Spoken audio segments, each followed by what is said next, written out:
Ok? Perfeito. Ok. Olá, a gente vai fazer a apresentação para a matéria de fenômeno de transporte.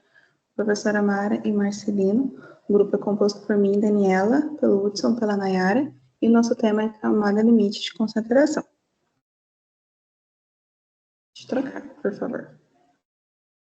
A gente vai fazer um apanhado geral sobre os conceitos de camada limite, suas equações, simplificações, suas soluções e também suas aplicações específicas para a camada limite de concentração.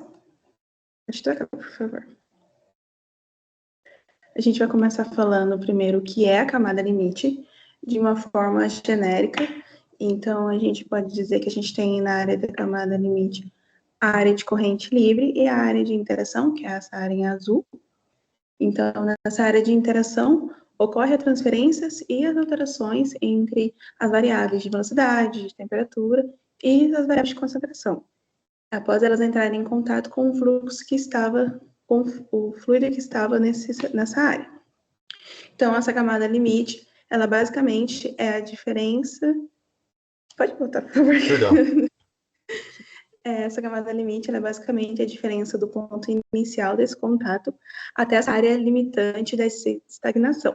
Essa área limitante de estagnação, ela se dá no momento em que 99% da composição se torna igual à área da composição da área de corrente livre. Agora pode trocar, por favor. A gente tem a camada limite hidrotérmica, que é a região onde ocorre uma variação de velocidade, que essa velocidade entra nessa área de variação de interação, e ela, no ponto da superfície plana, ela é zero, e até na área de troca, que é a área pontilhada, que é a área de estagnação. Aí é onde a região, no caso, ela vai variar em X, essa espessura, e isso é conhecido como a nossa camada limite hidrodinâmica. Deixa eu trocar, por favor. A gente tem também a camada limite termodinâmica, que é a região que ocorre a transferência de calor. Ela vai entrar com uma temperatura alta nessa área e a interação através da transferência de calor do maior para o menor vai ocorrer até o ponto em que encontre-se o equilíbrio térmico e que essa troca não tenha mais influência, que também a gente vai chegar aí na parte da estagnação, e é onde a gente tem a separação de estagnação, e essa área vai ser 99% da temperatura igual à temperatura da corrente livre. Pode trocar, por favor. E aí a gente chega na camada limite de concentração. Ela tem a origem na diferença entre as concentrações na corrente livre e na superfície. Então, a superfície vai ser diferente da corrente livre. E aí ocorre através da troca de convecção e difusão. Então, vai entrar uma mistura de A e B, com concentrações diversas, com a maior concentração no ponto inicial da placa plana, e ela vai ter uma variação, e essas concentrações vão ocorrer as trocas, até o ponto onde é delimitado o final da área da camada limite de concentração, que é o momento em que essas interações químicas elas não vão mais surtir efeito e vão se tornar desprezíveis e separando, e aí 99% daquele ponto para cima vai ser igual à da corrente livre. Então, daquele ponto inicial da coisa plana até essa área, essa variação é o que a gente chama de camada limite da concentração, e a espessura varia de acordo com o X. Pode trocar, por favor. Então, a camada limite da concentração, ela descreve essa transferência de massa através da convecção, ocorrendo esse transporte de massa com um fluido em movimento. Então, a gente tem o fluxo, que é igual à fórmula apresentada aí, e ele é relacionado com o coeficiente convectivo individual da transferência de massa. Então, CA, que é a concentração do soluto, e CA infinito, que é a concentração em alguma posição dentro dessa parte fluida. Então, o comprimento dessa camada, a região que vai ser definida, ele tem que ser 99% igual à composição da corrente, da área de corrente livre. Pode passar, por favor. Então, a gente tem aqui os parâmetros adimensionais, a gente tem a difusividade de momento, que ela vai ser igual à viscosidade dividido pela densidade. A gente tem a difusividade térmica, que ela vai ser igual à condutividade térmica dividido pela densidade vezes o calor específico. E a gente tem também a difusividade mássica. Aí a gente, no número de Schmitz, a gente faz essas combinações com a difusividade de momento pela difusividade mássica, e a gente consegue fazer uns rearranjos matemáticos e chegar nessas expressões. O número de Planet, que aí vai ser a difusividade de momento dividido pela difusividade térmica, que aí a gente consegue fazer as combinações entre as equações e também chegar nessa expressão matemática. E o número de Lewis, que é o número da difusividade térmica dividido pela difusividade mássica, que assim como os outros dois, a gente faz essas alterações, né, os arranjos e combinações e chega nessa expressão. Os números de Schmitz e de Lewis, eles vão ser considerados como combinações para as propriedades dos fluidos. Aí a gente tem as equações. Na transferência de massa, a gente ocorre por difusão molecular. Então, a gente tem um fluxo molar, que é igual ao coeficiente de difusão. Ele vai ser igualado às equações e ser rearranjado de uma forma que aí o coeficiente de transferência de massa se torne sobre a coeficiente de difusão binário e a gente consiga multiplicar os lados por um comprimento característico que vai ser L e conseguir obter a expressão adimensional que a gente pode considerar como se fosse o número de Stewart.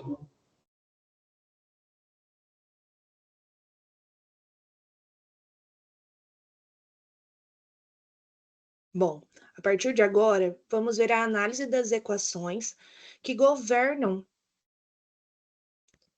as condições na camada limite, para que podemos aprimorar a nossa compreensão dos efeitos que determinam o comportamento de uma camada limite, e também mostrar a relevância que tem para o transporte convectivo da concentração.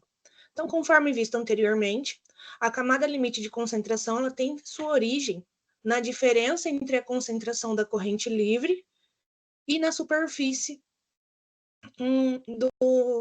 do sistema. O movimento de um fluido no qual coexistem gradientes de velocidade, temperatura e concentração, ele tem que obedecer às várias leis fundamentais da natureza, em particular a conservação de massa, conservação de energia e a conservação das espécies químicas, que formam, assim, os princípios das equações que vamos ver adiante. Dessa forma também, a gente tem a segunda lei de Newton do movimento, conforme a imagem ilustrada, a qual demonstra o desenvolvimento das camadas limites de velocidade, térmica e concentração em uma forma arbitrária. As equações que elas representam as exigências, elas são deduzidas através de uma aplicação de leis em que o volume de controle diferencial situado no escoamento, ele vai resultar em equações específicas.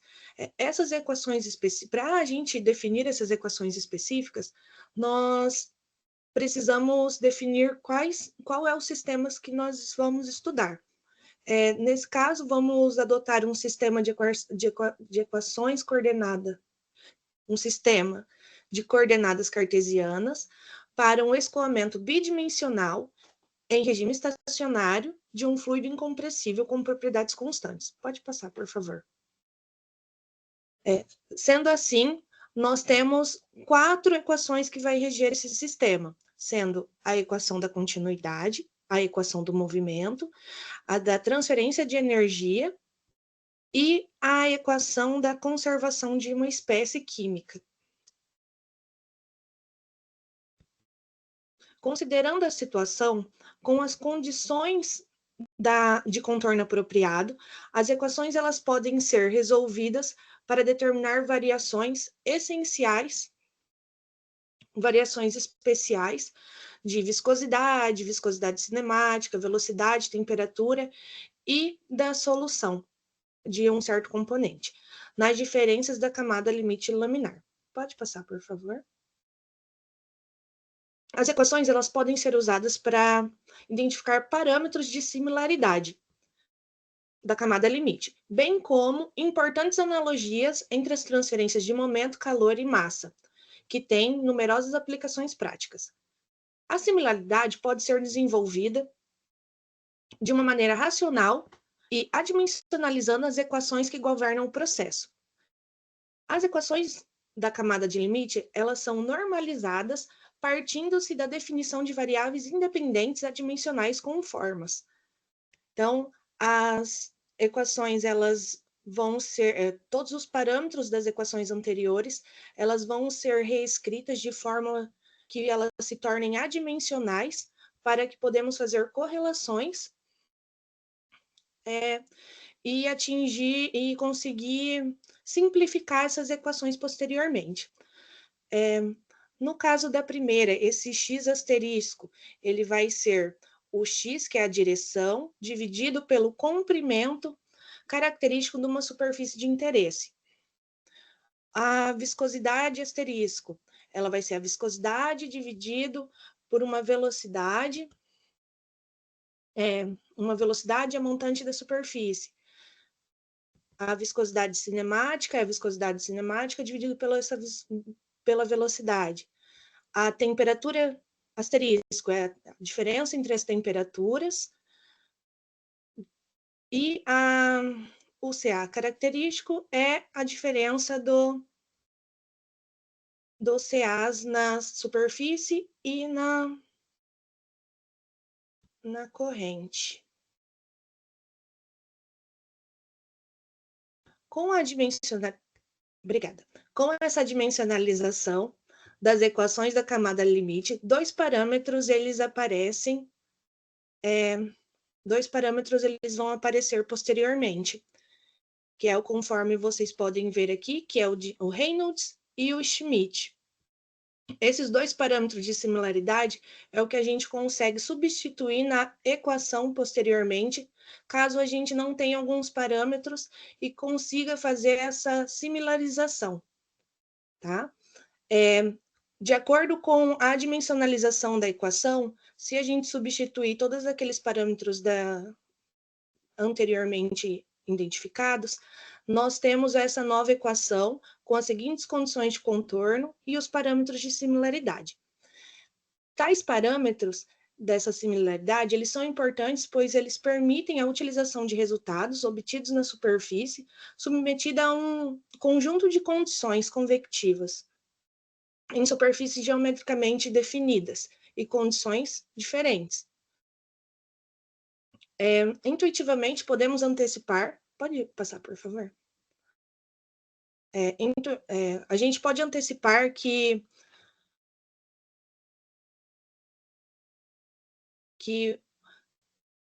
isso ele vai depender de propriedades do fluido. Então, ele vai depender da viscosidade, da densidade, da velocidade, da escala de comprimento e da geometria. Então, todo esse sistema.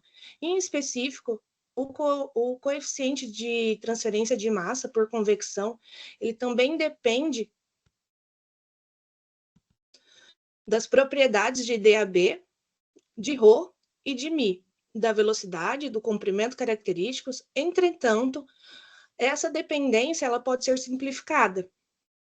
E a equação ela vai ter a seguinte forma análoga, que vai ser essa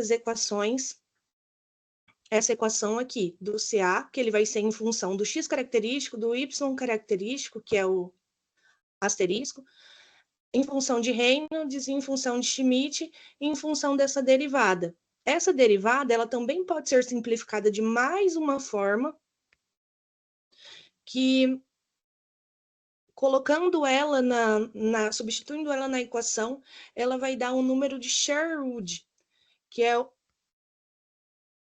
ele representa a camada limite de concentração, igual às outras camadas, os números adimensionais vão representar para as outras camadas limites. Então, o Sherwood, ele pode ser representado das seguintes equações abaixo. Pode passar.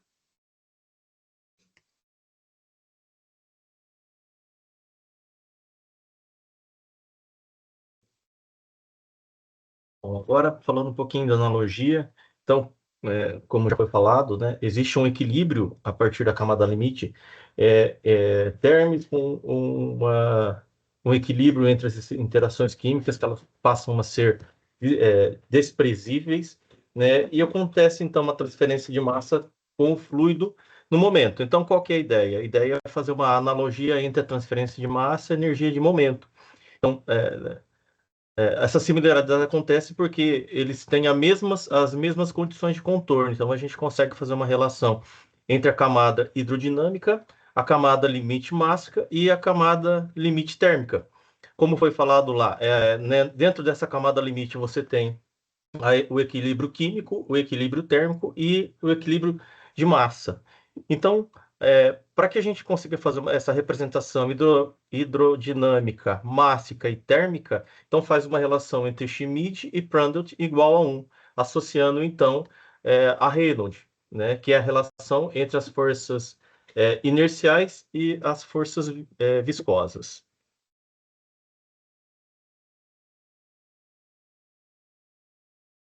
Bom, então, foi feito um postulado, né, fazendo a relação entre o momento, né, e a força de energia, fazendo a consideração de que Prandtl for unitário. Então, a gente pode entender que o postulado ele inclui o mecanismo de transferência de massa também quando Schmidt for igual a 1. E aí você chega nos perfis de concentração e de velocidade dentro do camada dos limites, eles são relacionadas. Bom, então bem próximo à placa, ou seja, quando y tende a zero, então você tem as correlações, né, equilibradas, e a gente sabe que a relação das forças, a relação da viscosidade de momento e massa, né, que é Schmidt, e a relação de Prandtl, que é a difusividade de momento e térmico, elas se igualam nesse momento. Então, ele cria-se um coeficiente de atrito relacionado, né, ao mesmo gradiente de velocidade, ok? Então, rearranjando ali a equação de Reynolds para transferência quando Schmidt é igual a 1. Então, você tem a relação de Kc, né, com a velocidade infinita, por Cf dividido por 2. Então, essa analogia de Reynolds, né, para transferência de massa, ela é válida quando Schmidt for igual a 1. Devido ao que? A resistência de escoamento ela é desprezada, ok? Ela entra em equilíbrio. Então, isso foi verificado pelo experimento de von Karman, né, para um escoamento turbulento também, né, quando o Schmidt igual a Prandtl, que é igual a 1.